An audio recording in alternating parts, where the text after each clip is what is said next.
Hello and welcome to the channel, and welcome today to a review video. As you're going to be able to see, we're going to be looking at the Steam controller. So I picked one of these up today. Well, I got it as a gift actually, but nonetheless I have a Steam controller and I want to check it out. So far I've had some good times with it and I've already had some issues as well, but I'll go over all of it in time. For now we will just have a look at the actual controller itself so you can get a better look at it.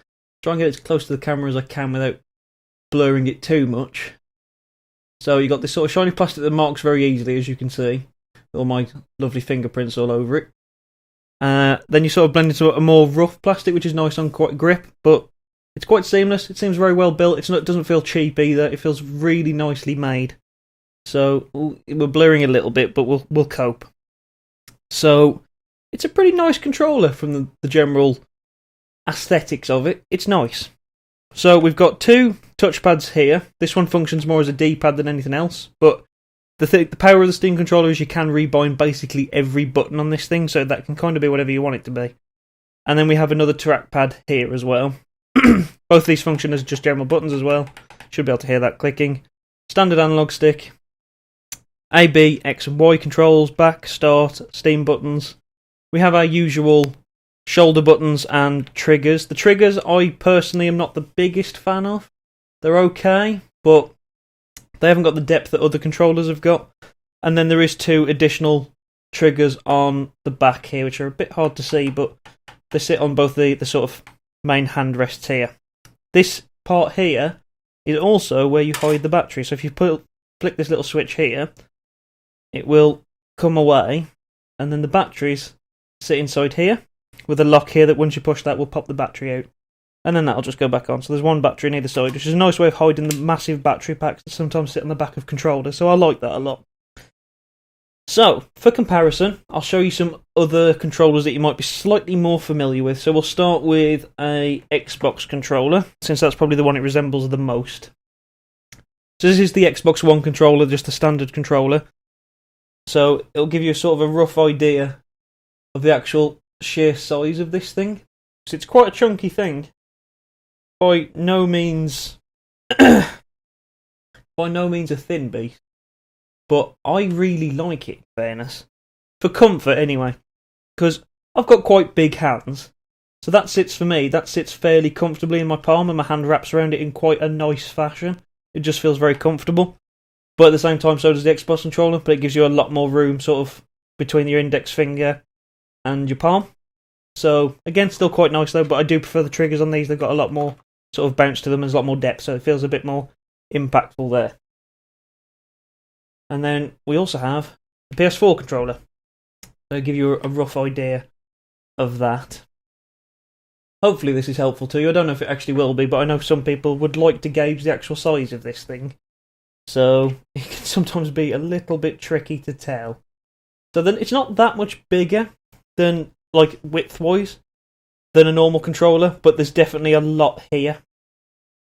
I mean, that is considerably fatter than most. I mean, you can see the difference there.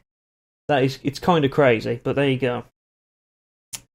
Right, so I think the next part we'll have to do is actually show this in action in game. I will show sort of like a variation of different games. We'll do some side-scrolling stuff.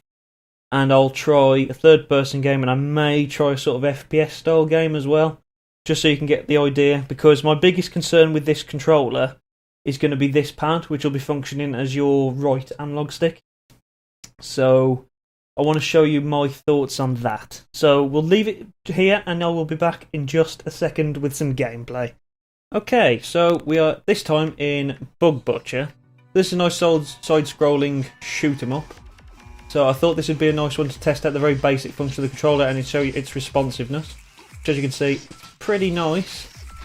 It does everything you expect it to do. I think this is going to be one of them things where I'll talk a little bit more about it later, but I think this is going to end up being one of this game's strengths. Is like a second controller. Because I don't ever think this controller will replace a normal controller. Like a more standardised controller. Just because of that lack of the extra analog stick. I'll show you why I think that's soon enough. I can't really show it in this game particularly. But I will be able to. So, but I think this will be a good controller for, like, if you play co-op a lot with your friends and you want that second controller for, like, if you wanted to play, example, if you wanted to play this game in co-op, like, having a second controller handy. Most people generally, if you're a PC game in particular, you generally just have one controller. It's very rare you actually have multiple controllers lying around. The only reason I do myself is because of the fact that I have multiple consoles, so I can make use of the controllers that come with those. So I feel like that will be a benefit to having this controller, because there's some games that you can use with the Steam controller that you can't otherwise because of its rebindable nature. I mean, obviously there's other controllers you could probably do that with, such as like a Razer controller, because I know a lot of them have rebindable capabilities. So, I mean, there's probably options out there, or I suppose you could use some extra software like an X-Pad or something like that, but it's sort of a different alternative, particularly if you use Steam a lot. It might be something worth considering. But let's just quickly get all that done. So that was Bug Butcher anyway, which that's where I think this controller is going to be in its power element. Anything that doesn't require the use of the trackpads, like the main feature of it. I know that sounds really bad, but there you go. But for any game that's simple, so like fighting games, I think it'll be quite good for these sort of side-scrolling arcade games. If you played like Castle Crashers or Bug Butcher that we've just seen, and many others that I can't even think of right now. But what I'll do now is I'll jump into another game where we can actually use a little bit more of the controller, so you can see a little bit more of it in action. So I will be back in just a second. Okay, and now we're in Rise of the Tomb Raider. So this is going to be the next one that I'm going to use to show you. So, as you can see, the left stick moves around perfectly normally, as you would kind of expect. And you can use the right to then look around like this. Now, I will just say I am using the game's recommended settings. Now, the way you can change this pad here, you can get it to function more standard to an analog stick on a controller, where you get no... So, I'll demonstrate exactly what I mean. So, this currently is acting like it would be a mouse ball. So that if I roll it, you see how even after I've let it go, it carries on that acceleration. So as long as you're fairly fast with the flicks, you'll get a lot more distance on it. But it also means that you can do a much more slow and accurate. So if I was to aim now, you can see that it can be quite accurate. You can be very nitpicky. And then obviously if you move quick, you can go these sort of rapid jerking motions. Compared to when I initially used this, I had it set up as if it was just going to be a normal analog stick.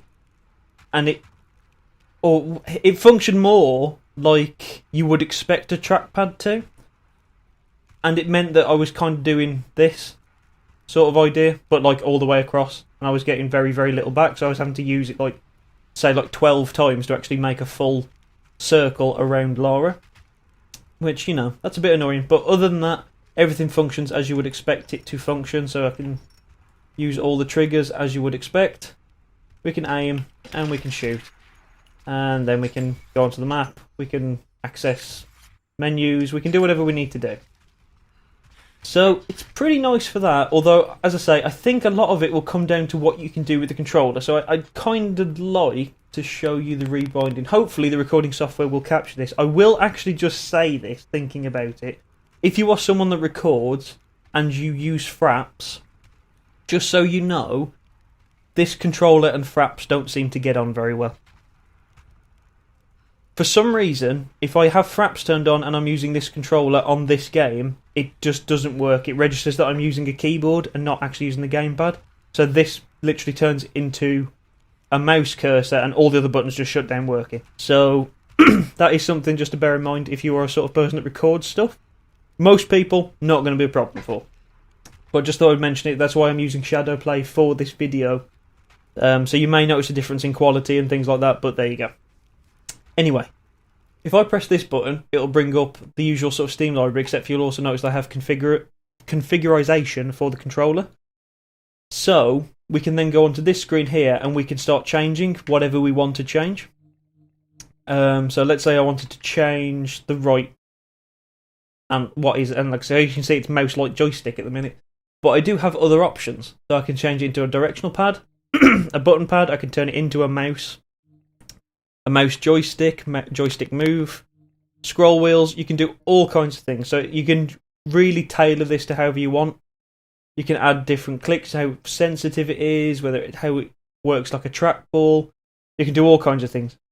You need to be a clever person to know half of it, though, to get it perfect. However, there is the joy of you can browse what other people have made. So at the minute, I'm using this recommended one right here, which is kind of a recommended one for most third-person games. Basically, it's a very standard gamepad controller.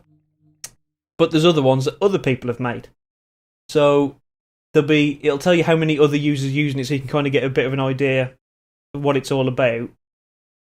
But, like, say for example, I wanted to, I can take this layout on my controller, which will give you a much more in-depth what's going on, and that's done. That's now saved to this controller and on my account, which now means that the gyro's now activated in the controller, which isn't that fucking fancy. And as you can see, that's pretty nice for movement. And it also means that I can carry on using this, and as you can see, it's very sensitive. And it's pretty damn nice, right? I think that's pretty cool. I think that is pretty damn cool. I think that's the strength of the controller. There is so much customization here that's what makes it viable. Because it depends, if you can really sit down and take the time to customize it, you can get a controller that maybe functions better than other controllers.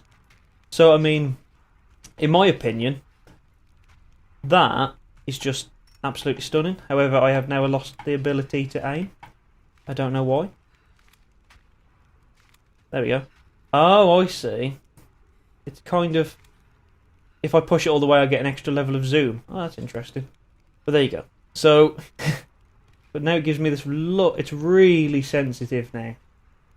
But it means that you can be much more mouse-like with your aiming. If you're very quick, this will be very nice and very snappy and nice. Pretty cool. I like that. And I like the fact that you get the gyro as well. So you can really... If I only hold it down a little bit, like that, look. I'm still being able to use it as a camera. Aim it, pull it down just a little bit more. And I get that. And I can use the gyro to look around. I think that is really clever. Most of the time the gyro is disabled. But in this particular control scheme it's enabled. I think that was kind of cool and I thought it was a good feature to show off. So there you go. Right. And now I kind of think that's as much as I'm going to be able to show you. Because I think that gives you an idea for how the first person would actually work. I don't think I need to show you another game realistically. So... I think for now we'll leave it at that. I think the strength of the controller is going to come solely from its customization and as an extra controller. I don't think it's going to replace the standard controller. Because, okay, let's take my Xbox controller for example. If I have to use a controller, this is generally what I use. Because I can't argue with those two thumbsticks. I find them very comfortable, very responsive. I like them a lot. And I prefer the triggers. But that's because I used to be, well, I still am to an extent, I love the Xbox. I find it a very comfortable controller and all that kind of stuff. So I've kind of grown up getting used to that. The PS4 controller, very comfortable controller, very nice to use, but it's one of these where you spend a lot of time like that, and I tend to find that this particular muscle in my hand will ache after a time, so it's not a controller I can use for a long period of time if I have to use the analog sticks a lot. But again, that's down to personal preference. If I actually spent more time with it, it wouldn't be a problem. It's the same with the Steam controller, but at least you have with this the customization to change things in such a great variety of ways, and I think having the gyro in it as well, that they don't really advertise and all that. I was surprised when I found out there was a gyro in it. And I was surprised how good it was. I mean, just seeing that, like, that isn't much of a tilt, and you can see how much response that's actually giving me. It's accurate. It's really nice. So... I think that is a massive strength. So yeah, I think this controller's been given a bit of a bad rap. In the sense of a lot of people expected it. In some senses, it's Valve's fault because they overhyped the controller, as they're going to because they want to sell the unit. In the sense of this was going to give you the precision that another controller couldn't, which may be true. I'm not going to lie, it may be true based on the amount of customization you can do. I'd have to spend a lot more time going through it. Based on what I'm seeing here, I would be possibly to believe them, but I think I would need time to get used to that level of, like, sensitivity and accuracy. So So yeah, I think it's a pretty good little controller in all honesty. I think it's got a lot going for it. When you pick up the controller, you'll get a wireless dongle, so it works straight away with your computer, so it works perfectly wirelessly, which is how it's connected right now. There is a slot that you can connect to a cable and just use it completely wired, and it's exactly the same connection as an Xbox One or a PS4 controller, which is again very nice if you've already got the lead sitting around, but it gives you an extra lead anyway. So I think this is worthy, if nothing else, as I've said before, a sort of side controller. Your friend comes around for a bit of co-op, perfect controller to give someone if it's a nice simple co-op game, or use yourself if you're more used to it, whichever.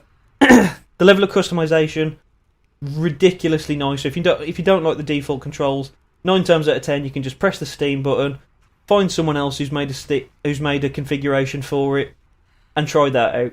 Or as you said, the customization's all there. You can do it all yourself. You're like, oh, I want these swapped around. I want this sensitivity turning up. You can do it individually, which is nice. Because most other things, it's like, oh, I want to turn the joystick sensitivity down. So you turn the joystick sensitivity down, oh, but I still wanted this a little bit quicker. So you can do that. I've also just realised that with this setting, I haven't actually got to click the D-pad. It actually is just a nice tap. I do like that. The haptic feedback on this is really nice. There's one thing I actually forgot to mention. So every time I touch this, it's difficult for me to let you hear this, but every time I touch one of these, the game is making a noise. And it's you can turn it off, obviously. You can also reduce how much feedback you're getting, but it gives a very slight vibration on the left-hand side of the controller. And it makes a little sort of click noise over here, and over this side it makes a sort of rumbling noise. It's kind of cool, but it feels quite nice because it gives you that it gives you that feedback, and it feels very nice. So, yeah. I think it's a worthy controller. I think it's definitely worth looking at. Hopefully this video has been helpful to you in helping you decide if it's something you're interested in. If it has, please do leave me a comment, leave me a like. If you want to ask me any more questions in case I've been an idiot and forgot something, please feel free to, and I'll answer as many questions as I physically can.